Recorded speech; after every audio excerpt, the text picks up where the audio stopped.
Hello friends, ഞാൻ doctor Athira, dental സർജനാണ്. റീറ്റെയിനേഴ്സ് അഥവാ ഒറ്റക്കമ്പി, clear retainer ഇതെല്ലാം ഇടുന്നത് നിർത്തിയിട്ടുള്ള കൂട്ടുകാർക്ക് വേണ്ടിയിട്ടാണ് ഈ വീഡിയോ എല്ലാം തന്നെ ചെറുതാണെങ്കിലും നിങ്ങൾക്ക് ഒട്ടും ക്ഷമയില്ലെങ്കിൽ 1.5 2 ആയിട്ടോ സ്പീഡ് കൂട്ടിയിട്ട് കേൾക്കുക. ഇതുപോലെ കുറേ ദിവസം റീറ്റെയിനർ ഇടാത്ത ആളുകൾക്ക് ഈ റീറ്റെയിനർ ഇടണോ വേണ്ടയോ എന്നുള്ള ഒരു ആലോചനയുണ്ടാവാം. ഞാൻ നിങ്ങളെ ഹെൽപ്പ് ചെയ്യാം.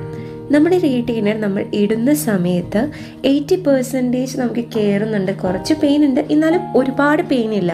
ഇങ്ങനെയുള്ള കൂട്ടുകാർക്ക് ഇതേ റീറ്റെയിനർ തന്നെ ഇടാവുന്നതാണ്. ഇടുമ്പോഴുള്ള ആ ചെറിയ പെയിൻ എല്ലാം തന്നെ 3 ആഴ്ച കണ്ടിന്യൂസ് ആയിട്ട് നിങ്ങൾ ഫുൾ ടൈം ഇട്ട് കഴിഞ്ഞാൽ മാറുന്നതായിരിക്കും. ഭക്ഷണം കഴിക്കുമ്പോഴും ബ്രഷ് ചെയ്യുമ്പോഴും മാത്രമേ നിങ്ങൾ ഈ റീറ്റെയിനർ ഊരാൻ പാടുള്ളൂ. ഇതുപോലെ നിങ്ങൾ ചെയ്തു കഴിഞ്ഞാൽ നിങ്ങളുടെ പല്ല് പഴയ പൊസിഷനിലേക്ക് തന്നെ എത്താൻ സഹായിക്കുന്നു. ഇനി രണ്ടാമത്തെ ടൈപ്പ് ആളുകളുണ്ട്, ഇവർക്ക് റീറ്റെയിനർ ഒട്ടും കയറുന്നില്ല, ഭയങ്കര പെയിൻഫുൾ ആണ്. ഇങ്ങനെയുള്ളവർ ഈ റീറ്റെയിനർ ഉപേക്ഷിക്കുക.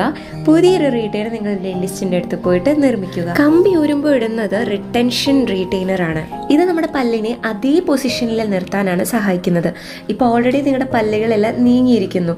നിങ്ങൾ ഈ സമയത്ത് റിട്ടൻഷൻ റീറ്റെയിനർ ആണ് ഇടുന്നതെങ്കിൽ നിങ്ങളുടെ പല്ലുകൾ പഴയ പൊസിഷനിലേക്ക് എത്തില്ല. അതുകൊണ്ട് നിങ്ങൾക്ക് റിട്രാക്ഷൻ റീറ്റെയിനർ ആണ് ഉപയോഗിക്കേണ്ടത്. ഇങ്ങനെയുള്ളത് നിങ്ങളുടെ ചെറിയ വിടവും പൊന്തലും എല്ലാം താഴ്ത്താൻ സഹായിക്കും. ഇനി മൂന്നാമത്തെ ആളുകളുണ്ട്, ഇവരുടെ പല്ലുകൾ ഒരുപാട് നീങ്ങിയത് കൊണ്ട് തന്നെ ഇവർക്ക് വീണ്ടും കമ്പിയിട്ടാൽ മാത്രമേ പല്ലുകൾ നിര ശരിയാക്കാനാവുള്ളൂ. ഈ വീഡിയോ നിങ്ങൾക്ക് ഉപകാരപ്പെട്ടെങ്കിൽ ഉറപ്പായി ചാനൽ സബ്സ്ക്രൈബ് ചെയ്യുക. Thank you for watching.